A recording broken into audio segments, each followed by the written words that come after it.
I'm lost for words. I don't know how to start this video. Not the fact that I'm overexcited, not the fact that I'm overwhelmed, not the fact that I'm just in utter awe with this, but I just can't find anything to fault for it. I always try and find something to fault, and I cannot. So I'm lost. I'm stuck. Anyway, today we're talking about something from Keychron, which has just been released. I can't express how damn excited I am to have this in my possession right now. This is the deluxe version, okay? So there's two. There's deluxe and there's standard. There's also two switches that you can get, which we'll get into. So this is the collaboration through Keychron and the game that many have played and absolutely loved. But I haven't actually played it yet. And it is on my wish list. Roast me in the comments, because I know. I've missed out. Yeah, I've got this. But this is from the game Black Myth Wukong. It's the game with the monkey and the staff that kills monsters. And it just looks absolutely cinematically stunning. Just like this keyboard. Yes, I said it. Keyboard. We have another one. So like I said, Keychron have absolutely knocked it out of the park with this collaboration. From the keys, the board, the deluxe style, the unboxing experience, and everything above. So let's go on and get into this keyboard. And another thing I've just noticed about this board is the reason these gold keycaps are so random. They're not random at all. If you look at it, it actually spells out Black Myth Wukong. So starting off with the unboxing, the box that came was like no other unboxing I've ever experienced. From taking off that cellophane wrapping to taking off that sleeve and then just shimmying the box for it all to just show its glory. Now, as I say, the deluxe version is limited. So if you want to get it, you've got to get it before it runs out. Because the deluxe edition actually comes with 2 artisan keycaps. Then you do get all the other keycaps, which is in this beautiful golden colour. They are plastic, they are not metal, unfortunately. I actually thought they was when I unboxed it. Then you get a replacement for the R keycap, which is a jade green, which looks absolutely stunning. So all in all, the board together just looks fantastic from the top already. Then you go to the sides, which is all aluminium, and you have a couple of things on there that just sort of give it that extra little pizzazz. On the front, having that little text saying Black Myth Wukong, and then on the back having the little plaque between the companies. Overall, the top, the bottom, everything, it's all one. And then you are greeted on the base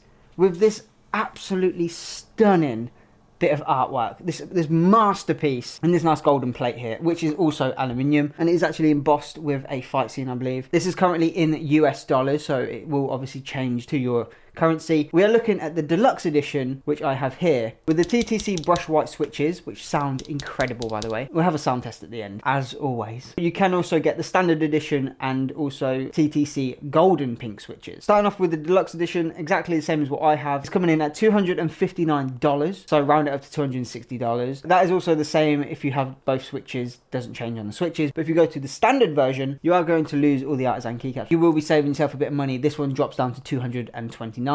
I mean, for the extra $30 on top, get yourself the limited edition, deluxe edition. Okay, that I will just tell you now, if you can get it, get it. Just for the artisan keycaps alone, they look fantastic and they fit the board so well. Hell, you could even take that off, wrap it around your keyring if you want, so people know, oh, he's got that deluxe edition. As I mentioned, the link is down below if you want to go there right now and do it. Go there right now and do it. Let's move on to some of the actual specs about this board so you can understand it a little bit better. The south-facing RGB, a gasket-mounted design, a 1000 Hz polling rate, 240 hours of battery life, the tri-connection from wired, USB dongle and Bluetooth, and also having screw-in stabilizers. The keycaps obviously have the exclusive customized keycap with the game-inspired fonts. So yeah, with the deluxe edition, you do get the keycap. One is that legendary armor, and then this one replicates the Wukong's signature gourd, I think they call it. Let me know in the comments below what that is, because I don't know. Plus it starts a conversation. I've just found out about the 2 switches here. So the ones that I have, which are the TTC whites, they are a clear tactile switch type, where the pinks are just linear. I would personally go for the tactile just because I like the sound of the clicks. But again, that's up to you personally. Starting from the bottom of the case, you do have the bottom case. Then you have the bottom case PET film, the bottom case acoustic foam, the PCB, the IXPE foam, the PET film, sound absorbing foam, the plate, switches, top case, keycaps, and then your knob. There you go. Now this is a hot swappable keyboard, so if you don't want these switches, you can put any 5-pin switch inside of this, and that will support most pins out there from Cherry, Gateron, pandas and so on. So any 5-pin or 3-pin will fit in this. And that's pretty much all of the specs really for this board. Everything else is more just the aesthetic look of it and the feel. When playing games on this thing, it does just feel like a standard keyboard. There's nothing really, I guess, special about the feel of it. It does feel like a generic keyboard. But when you walk in and see it, it's not a generic keyboard. It is a thing of beauty. It's an art piece to be framed and hanged on the wall. That's my opinion anyway. But I mean, when it comes to keyboards, I've looked at so many. This has been one of the ones that I've had the most excitement of opening and setting up and just wanting to play around with it. Really, when it comes down to the board itself, I can't find something wrong with it. Hold up. Hold that thought.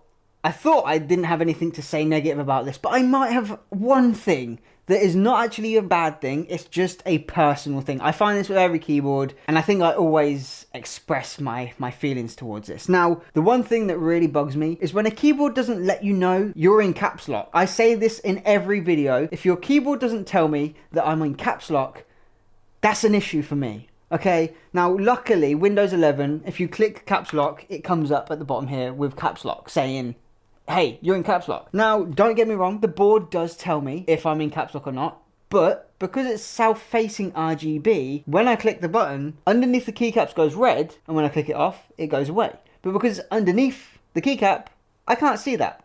Unless it's absolute pitch black, I won't be able to see it. When you have it in RGB mode, where it's just constant colours, you're not going to see it again. So, if it wasn't for Windows 11 telling me caps lock's on, that would be a real big issue right now. I digress with that one little thing that's more personal to me than anything, but yeah, there you go. I mean, to be fair though, to give them their dues, if you had any sort of LED little thing here saying that the caps lock's on, it would, I think, take away from the board. It's made of metal. You're not going to want some cheap little plastic LED just in the top corner to go, hey, your caps lock's on. So I do get that. I do. I think it is that personal feeling there. It's down to my personal preference. It's not down to the board itself. So it's not going to be a no-brainer because it doesn't have that little LED to say cap lock's on to make you not buy this. It's just something that I always bring up, and I think the reason I've done it with this board is because there's nothing else I can find wrong with this board. So I'm trying to find something to make it justifiable in my mind of why it's so good, you know?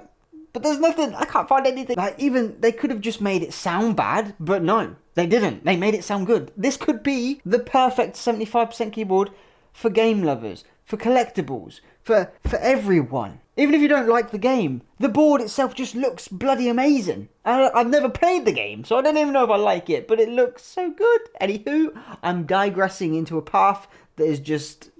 I need to focus and get to the bit that you were waiting for, the sound test. So with that being said, that right there is the overall hands-on look at the new Keychron and Black Myth Wukong's collaboration. And there's plenty more boards to come from Keychron, I can tell you for sure. So we're going to dive into all of those as well. But anyway, there we go. If you want to check this out, there is a link in the description. If this has helped you in any way decide if this board might be the one for you, then also support the channel by leaving a like, hitting subscribe and notification bell, because it really does help this channel grow and progress into more opportunities like this. So I do thank every single one of you that has done so in the past and present and future. Other than that, it's time for the sound test. My name's Callum. Capture, create, captivate, and I'll see you all in the next video.